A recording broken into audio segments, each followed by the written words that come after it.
ஆகும்போது சொல்லலை, எமர்ஜென்சி வந்தபோது கலைஞரை கூப்பிட்டு பேசினார். மிகப்பெரிய ஆபத்து வந்துருக்குது ஜனநாயகத்துக்கு. இந்த நேரத்தில் நம்முடைய வேற்றுமைகளை எல்லாம் நம்ம பார்த்துக்கிட்டு இருக்கக்கூடாது. இதை நீ எதிர்த்து நிற்கணுன்னார். இதை நீ விடக்கூடாது. அந்த தைரியத்தில் தான் கலைஞர் எமர்ஜென்சியை பயங்கரமாக நின்னார். காமராஜர் இறக்குறவர்களும் இந்திரா காந்தி பம்பே பண்ணலை. காமராஜர் பெரியார் 2 பேரும் அடுத்தடுத்து இறந்தாங்க. அதுக்கப்புறம் தான் எமர்ஜென்சியே அந்த மாதிரி போனது. ஏன்னா இவங்க 2 பேரும் சேர்ந்தாங்கன்னா தமிழ்நாடு பயங்கரமாக போயிடும் அப்படிங்கிறதுனால அந்த மாதிரி ரொம்ப ஜாக்கிரதையாக காமராஜர் இறந்தார், பெரியார் இறந்தார், அடுத்து அப்படியே காமராஜர் இறந்தார்.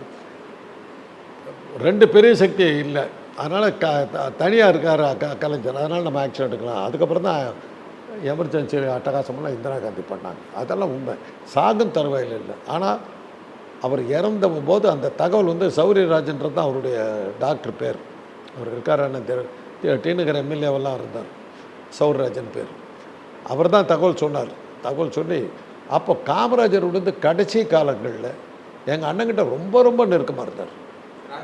ராஜாராம் கூட கூட்டங்களுக்கு போகும்போது கூட வேறு கட்சியாக இருந்தாலும் ராஜாராம் கொஞ்சம் கூடவான்னு கூப்பிட்டு போவார்.